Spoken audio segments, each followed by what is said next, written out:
S M Krishna ಅವರ ಹೆಸರಿನಲ್ಲಿ ಒಂದು ಕಾರ್ಯಕ್ರಮವನ್ನು 5ನೇ ತಾರೀಕು ಆಯೋಜಿಸಿದ್ದೇವೆ.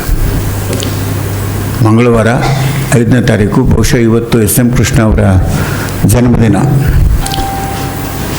ಅವ್ರನ್ನ ಈ ನಾಡಿನ ಮುಖ್ಯಮಂತ್ರಿ ಆಗಿದ್ದಂಥವರು. ಭಾಳ ಮುಖ್ಯವಾಗಿ ಮಂಡ್ಯವನ್ನು ರಾಷ್ಟ್ರ ಮಟ್ಟದಲ್ಲಿಯೂ ಕೂಡ ಪ್ರತಿನಿಧಿಸಿದಂಥವರು. ರಾಜ್ಯಸಭಾ ಸದಸ್ಯರಾಗಿ, ಲೋಕಸಭಾ ಸದಸ್ಯರಾಗಿ, ವಿದೇಶಾಂಗ ಸಚಿವರಾಗಿ, ಅರ್ಥ ಖಾತೆಯ ರಾಜ್ಯ ಸಚಿವರಾಗಿ, ಮಹಾರಾಷ್ಟ್ರದ ರಾಜ್ಯಪಾಲರಾಗಿ, ವಿಧಾನ ಪರಿಷತ್ತಿನ ಸದಸ್ಯರಾಗಿ, ವಿಧಾನಸಭೆಯ ಸದಸ್ಯರಾಗಿ, ಸ್ಪೀಕರ್ ಆಗಿ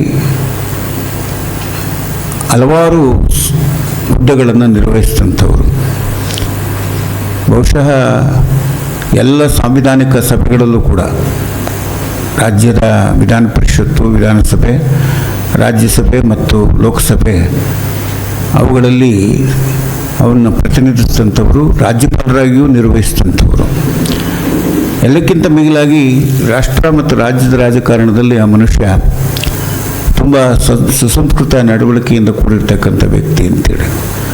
ಯಾವುದೇ ಸಂದರ್ಭದಲ್ಲೂ ಅಬದ್ಧವನ್ನು ಯಾವುದೇ ಸಂದರ್ಭದಲ್ಲೂ ಆಡದೇ ಇದ್ದಂಥ ವ್ಯಕ್ತಿ, ಯಾರನ್ನೂ ಕೂಡ ನೋಯಿಸದ ಹಾಗೆ ಮಾತನಾಡಿದಂಥ ವ್ಯಕ್ತಿ ಎನ್ನುವಂಥದ್ದು ಜನಜನಿತವಾಗಿರ್ತಕ್ಕಂಥದ್ದು. ದೂರದ ಅಮೆರಿಕದ ಟೆಕ್ಸಾಸ್ನಲ್ಲಿ ಅವರು ಲಾ ವಿದ್ಯಾರ್ಥಿಯಾಗಿ ಅಭ್ಯಾಸ ಮಾಡ್ತಾ ಇದ್ದಾಗಲೇ ಅಂದಿನ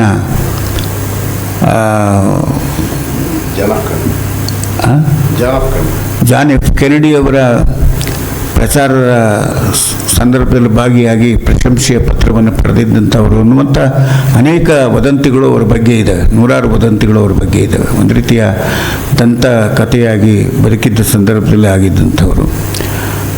ಅಂತಹ ಎಸ್ ಎಂ ಕೃಷ್ಣ ಅವರು ನಮ್ಮನ್ನು ಅಗಲದ್ದು ಮಂಡ್ಯ ಜಿಲ್ಲೆಗೆ ಭಾಳ ತುಂಬಲಾರದಂಥ ನಷ್ಟ ಕೂಡ ಆಗಿದೆ ಅನ್ನುವಂಥದ್ದು.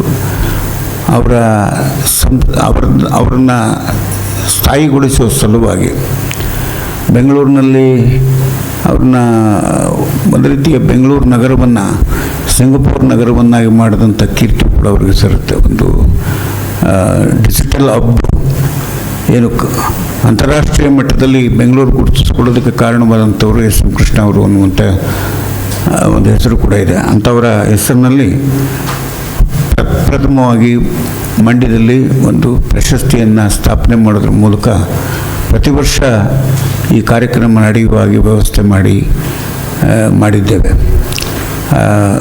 1ನೇ ತಾರೀಕೆ ಆಗಬೇಕಾಗಿತ್ತು, ಆದರೆ ಕಾರಣಾಂತರಗಳಿಂದ ಅದು 5ನೇ ತಾರೀಕು ಹೋಗಿದೆ. ಇದರಲ್ಲಿ ಸದ್ಯಕ್ಕೆ 10 ಲಕ್ಷ ರೂಪಾಯಿಗಳ ನಿಧಿಯನ್ನು ಅಲ್ಲಿ ಇಟ್ಟಿದ್ದೇವೆ. 10 ಲಕ್ಷ ರೂಪಾಯಿಗಳಲ್ಲಿ ಬರ್ತಕ್ಕಂಥ ಬಡ್ಡಿಯಲ್ಲಿ ಪ್ರತಿ ವರ್ಷ 50,000 ರೂಪಾಯಿಗಳನ್ನು ನಾವು ಒಂದು ಪ್ರಶಸ್ತಿಗಾಗಿ ನಗದು ನೀಡಿ ಪ್ರಶಸ್ತಿ ಫಲಕಗಳನ್ನು ನೀಡಬೇಕು ಅನ್ನುವಂಥ ತೀರ್ಮಾನ ಮಾಡಿದ್ದೇವೆ.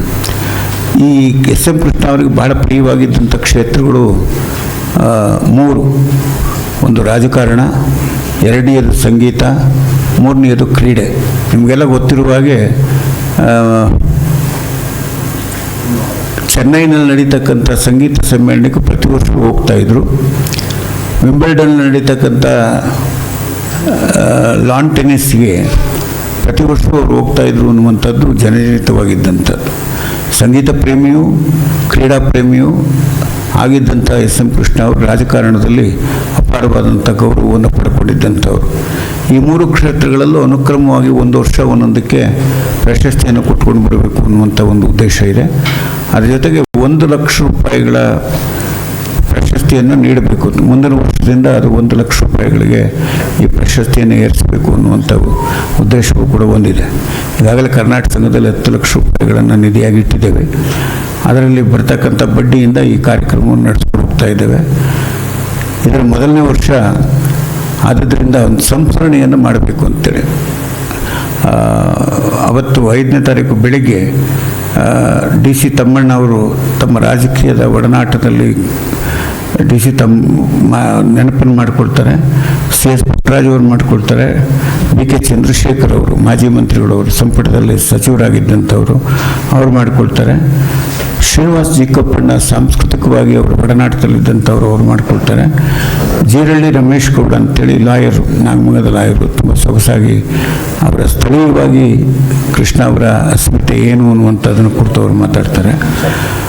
ಅವರಿಗೆ ಸಂಜೆ ಮಧ್ಯಾಹ್ನ 1:30ವರೆಗೆ ಆ ಕಾರ್ಯಕ್ರಮ ಇರ್ತದೆ. 1:30ಯಿಂದ 2:30ವರೆಗೆ 2 ಗಂಟೆ ಅವರಿಗೆ ಲಂಚ್ ಬ್ರೇಕ್ ಕೊಟ್ಟು 2:30ಯಿಂದ 4 ಗಂಟೆವರೆಗೆ ಅವರಿಗೆ ಪ್ರಿಯವಾಗಿದ್ದಂಥ ಸಂಗೀತದ ಕಾರ್ಯಕ್ರಮ ಇತ್ತು ಅನ್ನುವಂಥದ್ದು ಮೈಸೂರಿನ ಅಂತಾರಾಷ್ಟ್ರೀಯ ಕಲಾವಿದರಾಗಿರ್ತಕ್ಕಂಥ ವಿದ್ವಾನ್ ಎನ್ ಶ್ರೀನಾಥ್ ಅವರಿಂದ ಒಂದು ಸಂಗೀತ ಕಾರ್ಯಕ್ರಮವನ್ನು ಏರ್ಪಡಿಸಿದ್ದೀವಿ.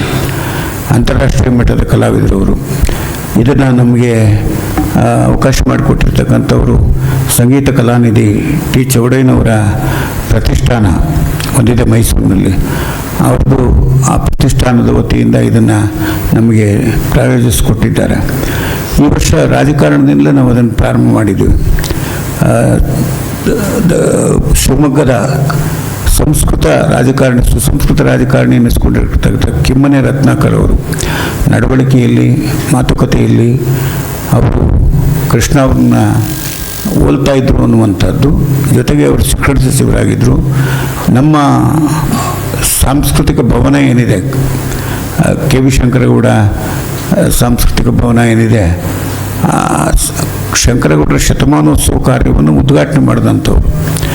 ಆ ಒಂದು ಕಾರಣದಿಂದಲೂ ಕೂಡ ನಾವು ಅವರಿಗೆ ಪ್ರಥಮವಾಗಿ ಈ ಕೃಷ್ಣ ಅವರ ಪ್ರಶಸ್ತಿಯನ್ನು ಪ್ರಥಮವಾಗಿ ಪ್ರದಾನ ಮಾಡ್ತಾ ಇದ್ದೇವೆ. ಈ ಎಲ್ಲ ಕಾರ್ಯಕ್ರಮಗಳು ಕೂಡ ಕರ್ನಾಟಕ ಸಂಘದ ಕೆ ವಿ ಶಂಕರಗೌಡ ಶತಮಾನೋತ್ಸವ ಭವನದಲ್ಲಿ ಜರುಗ್ತಾ ಇದೆ. ಮಂಡ್ಯದ ರಾಜಕಾರಣದಲ್ಲಿ, ಸ್ವಾತಂತ್ರ್ಯಾನಂತರದ ರಾಜಕಾರಣದಲ್ಲಿ ಶಂಕರಗೌಡರದ್ದು ಒಂದು ತುದಿ ಆದರೆ ಎಸ್ ಎಂ ಕೃಷ್ಣ ಅವ್ರದ್ದು ಮತ್ತೊಂದು ತುದಿ. ಅವರ ರಚನಾತ್ಮಕ ಕಾರ್ಯಗಳಿಂದ ತುಂಬ ಎತ್ತರವನ್ನು ಮುಟ್ಟಿದರೆ, ಸನ್ಮಾನ್ಯ ಕೃಷ್ಣ ಅವರು ಅತ್ಯಂತ ತಮ್ಮ ಸರಳವಾದ ಸಜ್ಜನಿಕೆ, ಸುಸಂಸ್ಕೃತ ನಡವಳಿಕೆಯಿಂದ ರಾಜ್ಯದಲ್ಲಿ, ರಾಷ್ಟ್ರದಲ್ಲಿ ಹೆಸರು ಮಾಡಿದ್ದಂಥವ್ರು. ಇಬ್ಬರು ವ್ಯಕ್ತಿಗಳನ್ನು ನಾವು ಸಂಧಿಸ್ತಕ್ಕಂಥದ್ದು ಭಾಳ ಮುಖ್ಯವಾದದ್ದು ಅಂಥೇಳಿ ಭಾವಿಸಿಕೊಂಡು ಕೆಲಸ ಮಾಡ್ತಾ ಇದ್ದೇವೆ. ಅವತ್ತು ಬೆಳಗ್ಗೆ 10:30ಯಿಂದ ಸಂಜೆ 6 ಗಂಟೆವರೆಗೂ ಕೂಡ ಈ ಕಾರ್ಯಕ್ರಮ ಇದೆ. ದಯಮಾಡಿ ಇದಕ್ಕೆ ಹೆಚ್ಚಿನ ಪ್ರಾಶಸ್ತ್ಯವನ್ನು ಕೊಡಬೇಕು ಅನ್ನುವಂಥ ಒಂದು ಮನವಿಯನ್ನು ಸಲ್ಲಿಸಿ, ಪ್ರಶಸ್ತಿ ಪ್ರದಾನ ಸಮಾರಂಭ ಸಾಯಂಕಾಲ 4 ಗಂಟೆಗೆ ಡಾಕ್ಟರ್ ನಿರ್ಮಲಾನಂದ ಸ್ವಾಮೀಜಿಯವರ ದಿವ್ಯ ಸಾನ್ನಿಧ್ಯದಲ್ಲಿ ಸನ್ಮಾನ್ಯ ಚಲುವರಾಯ ಸ್ವಾಮಿಯವರು ಪ್ರಶಸ್ತಿ ಪ್ರದಾನ ಮಾಡ್ತಾರೆ. ಪ್ರಶಸ್ತಿ ಸ್ವೀಕಾರವನ್ನು ಕಿಮ್ಮನೆ ರತ್ನಾಕರ್ ಮಾಡ್ತಾರೆ. ರವಿಕುಮಾರ್ ಗೌಡ ಗಣಿಗ ಅವರು ಅಧ್ಯಕ್ಷತೆ ವಹಿಸ್ತಾರೆ. ದಿನೇಶ್ ಗುಡಿಗೌಡರು ಅವರ ಭಾವಚಿತ್ರವನ್ನು ಅನಾವರಣ ಮಾಡ್ತಾರೆ. ಒಂದು ರೀತಿಯಲ್ಲಿ ದಿನೇಶ್ ಗುಡಿಗೌಡರು ಮತ್ತು ತಮ್ಮಣ್ಣ ಇಬ್ಬರು ಕೂಡ ಈ ಪ್ರಶಸ್ತಿ ಸ್ಥಾಪನೆಯಾಗಲಿಕ್ಕೆ ಕಾರಣ ಆಗಿದ್ದಾರೆ ಎನ್ನುವಂಥದ್ದನ್ನು ನಾನು ನೆನ್ಕೋಬೇಕು ಈ ಸಂದರ್ಭದಲ್ಲಿ. ದಿನೇಶ್ ಗುಡಿಗೌಡರು ಮತ್ತು ಡಿ ಸಿ ತಮ್ಮಣ್ಣ ಇಬ್ಬರು ಕೂಡ ಈ ಪ್ರಶಸ್ತಿಯ ಒಟ್ಟು ಹಣವನ್ನು, ಈಗಿರ್ತಕ್ಕಂಥ ಹಣವನ್ನು ಒಟ್ಟು ಅವರು ನಮ್ಮ ದೊರಕಿಸಿಕೊಟ್ಟಿರ್ತಕ್ಕಂಥದ್ದು ತುಂಬ ಸಂತೋಷ. ಅದಕ್ಕಾಗಿ ಅವ್ರನ್ನ ನಾನು ಕೃತಜ್ಞತೆಯಿಂದ ನೆನಕೊಳ್ತೇನೆ. ಇದನ್ನು ಸ್ವಲ್ಪ ತಾವು, ಯಾಕೆಂದರೆ ಭಾಳ ಪ್ರತಿಷ್ಠಿತವಾಗಿರ್ತಕ್ಕಂಥ ಒಂದು ಪ್ರಶಸ್ತಿ ಇದು ನಮ್ಮ ಕರ್ನಾಟಕ ಸಂಘಕ್ಕೆ. ನಿನ್ನೆಯೂ ಕೂಡ ನಾನು ಮಾಡಿದ್ದೇನೆ. ನೀವು ಕೂಡ ಒಂದು ಎಚ್.ಎಂ. ವೆಂಕಟಪ್ಪನವರು ಕೊಡ್ತಕ್ಕಂಥ ಪ್ರಶಸ್ತಿ ಬಂದಿದೆ ಇವತ್ತು ಎಲ್ಲ ಪತ್ರಿಕೆಗಳಲ್ಲಿ. ಅದರಿಂದ ದಯಮಾಡಿ ಹೆಚ್ಚಿನ ಜನ ಭಾಗವಹಿಸುವ ಹಾಗೆ ಮಾಡಬೇಕು ಅನ್ನುವಂಥದ್ದು. ಒಂದು ವೇಳೆ ಯಾಕೆಂದರೆ ಅವರ ಸಾಧನೆಗಳನ್ನು ಕುರಿತು ಮಾತಾಡುವಾಗ ಸಾವಿರಾರು ಜನಕ್ಕೆ ಏನು ತಲುಪಬೇಕಾದ್ದಿಲ್ಲ. ಅತ್ಯಂತ ಗಂಭೀರವಾಗಿ ಚಿಂತನೆಯನ್ನು ಮಾಡಬೇಕಾಗುತ್ತೆ. ರಾಜಕಾರಣಿಗಳು ಹೇಗಿರಬೇಕು ಅನ್ನುವಂಥದ್ರ ಬಗ್ಗೆ ಒಂದು ಚಿಂತನೆಯನ್ನು ನಡೆಯುತ್ತೆ. ಆದ್ದರಿಂದ ಕರ್ನಾಟಕ ಸಂಘದಲ್ಲೇ ಅದನ್ನು ಏರ್ಪಾಡು ಮಾಡಿದ್ದೇವೆ.